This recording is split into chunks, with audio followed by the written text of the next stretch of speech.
So I'd like to welcome to the stage our next speaker talking about scaling blockchain games, the fundamentals of that. It's Ivan Transik from Superscale. Welcome everyone to the growth track and to my talk. I was talking too much last couple days, first time for a long time on the actual conference, so bear with me. Before we start, I'd like to ask, like to find out who in the audience actually has launched an NFT or a blockchain app or game. 2, 3, 4. Okay, so like 3, 4-ish, I guess. How many of you guys intend to or looking into this space in the next year? Okay, another 5. And how many of you guys have a let's say mobile game or any kind of free-to-play game right now? Okay, cool. So I hope this will be interesting to all of you, and definitely looking forward to some questions and answers on this new market which is upon us. So I will talk about scaling blockchain games, the fundamentals, and how does it differ from, for example, what is similar and what is different compared to mobile or free-to-play gaming scaling. Welcome everyone. My name is Ivan. I'm a CEO founder of Superscale. We are a full funnel growth management platform, and we help games and blockchain apps to scale to their maximum potential. So we work with companies of all sizes, from successful one-man indie shows like Nimblebit up to EAs of the world. And the only kind of a criteria for us is where the game or app is now and where we believe it could be, and we help with the whole journey to the top.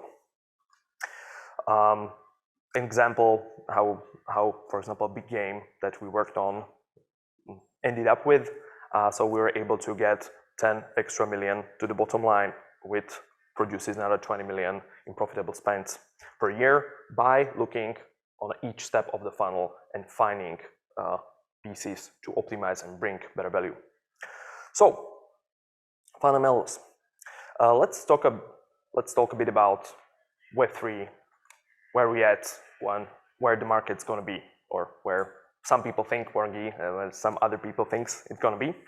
So the interesting thing about blockchain market compared to, I don't know, VR, AR, or streaming, or some other, maybe some of them will call overhyped new gaming markets that I guess didn't follow through on their expectation, is that it's already pretty sizable market. We generated quite a bit of buzz, revenue, and interest. So it's no longer just a couple of crypto enthusiasts, crypto investors doing some shady things on shitcoins. But as you can see, we've already have 1.4 million active wallets every day interacting with games distributed apps. The growth was 100x compared to the previous year, and what we look at, I see parallels with the mobile platform, where you see that 49% transactions from all blockchain transactions came from gaming-related ones. So as you see on the mobile, 80% plus of revenue generated is also from games. It looks like the whole blockchain and NFT space will be again very heavily tilted towards gaming-related content and business.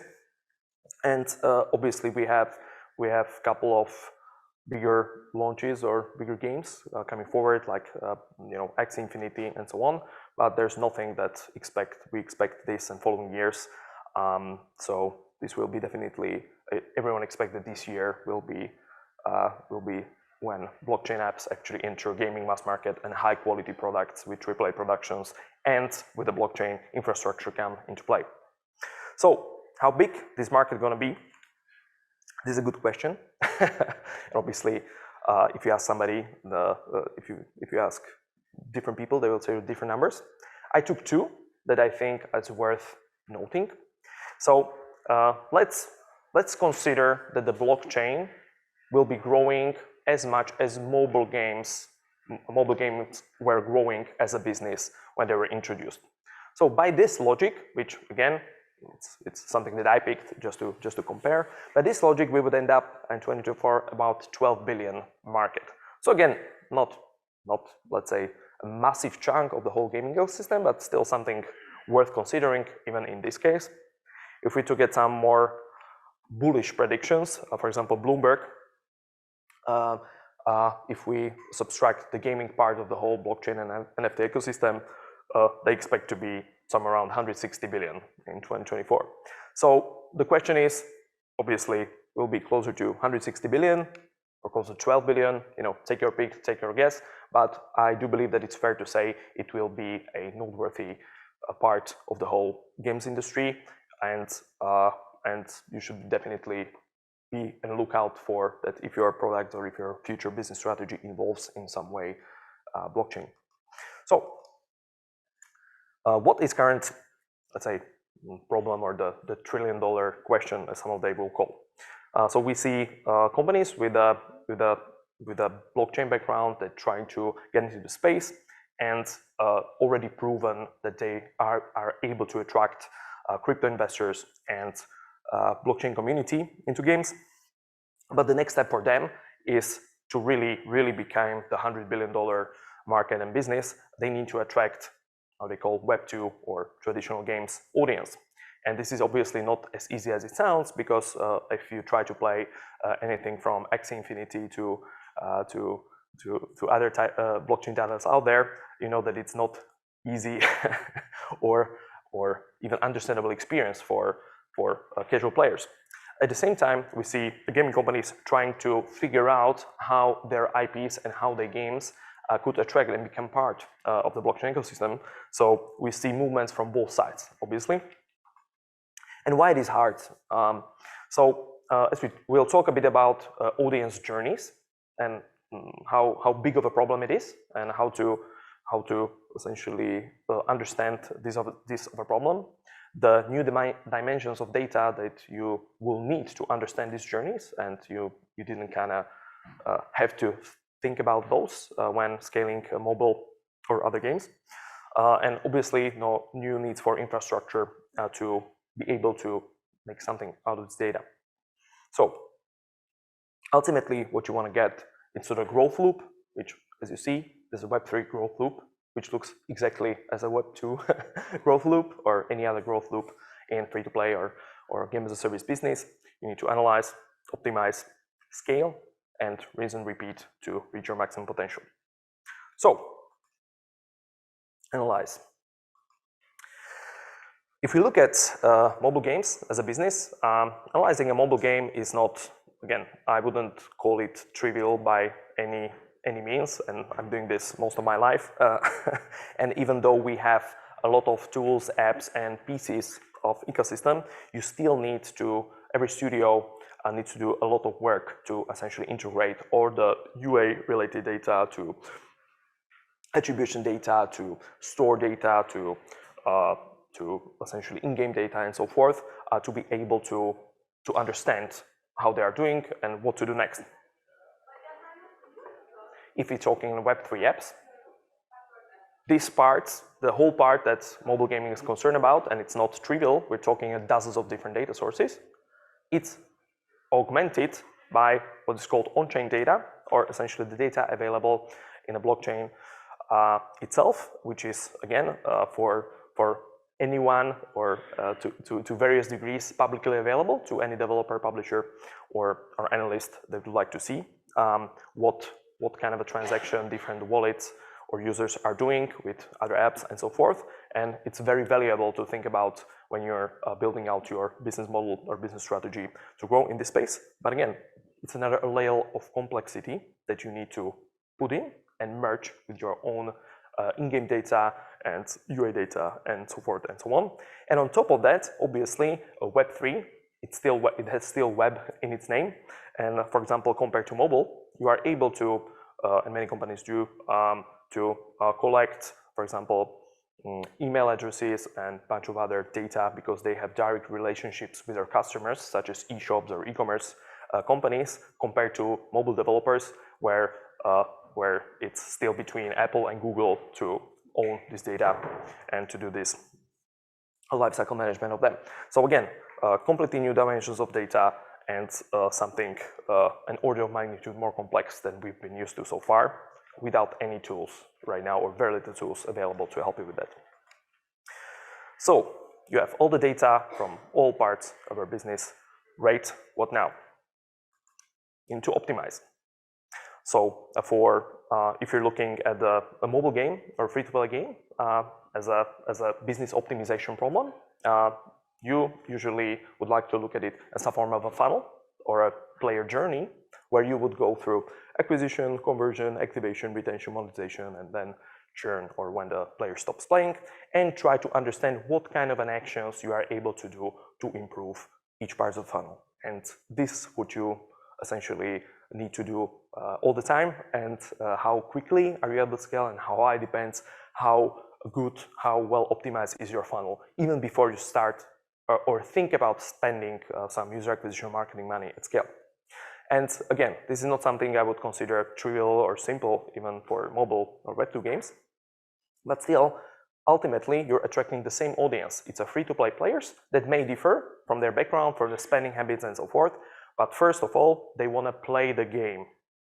And depending on how much time or money they are available, this is how they will progress through it, but they want to play your game. In blockchain, actually, it's not even the case. So obviously, and right now, as you can see, like last updates from Axie Infinity and so on, where they understand that they need to attract the gamers and so on, they try to provide journeys for free-to-play players as well. But in blockchain games, you have important audiences or part of the ecosystem who wants to interact with the game that is not interesting in the game itself at all. So let's take a look at investors or crypto investors, which are people who are able to spend 7 figures, 8 figures on a single game without even starting it. Why? Because if they believe that the game as an ecosystem will grow, they are able to buy nodes, NFTs, tokens, even before the game starts, if they believe that it's rare enough and will appreciate in value. But these people will essentially never even have to start a game. They just look at it as another asset in their portfolio. Interesting part is also play to earn players, where ultimately what Axie Infinity prove, again, these are not the players that are interested in the game or game mechanic itself. They only are interesting that it's a source of income compared to another full-time job, which could be even worse than just playing and grinding 12 hours a day of a computer game.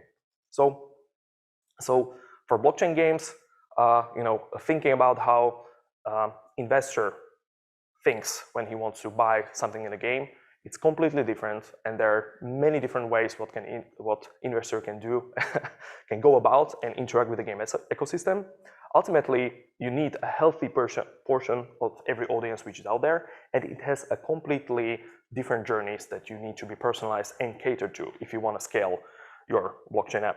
So this is important to note. If you start advertising just nice gameplay pictures to investors or blockchain players, that will probably not work. So third is scale, which again, you need to think about in terms of blockchain apps, that it's scaling within different audiences based on the different data that needs to work together, and you need to have a healthy portion on all of them, depending on obviously how your game is set up. But you cannot skip your even in the most successful blockchain games like Axie Infinity, they cannot skip the mass market gamers. So they try to attract these players and provide them a journey that they deserve. And traditional games, if they want to go truly blockchain, they need to have a journey and the value proposition for each of other audiences that would interact with the blockchain app as an ecosystem, and then you would be able to scale properly. So ultimately, this is what I believe it's the biggest challenge and question, besides just launching or dropping a bunch of NFT tokens, how to essentially make it as a sustainable business. You will need to do this growth loop, analyze, optimize, and scale for every single audience with the data which tells you about their preferences and intentions to do so. So, thank you. That was Web3 Fundamentals. I'm happy for your questions.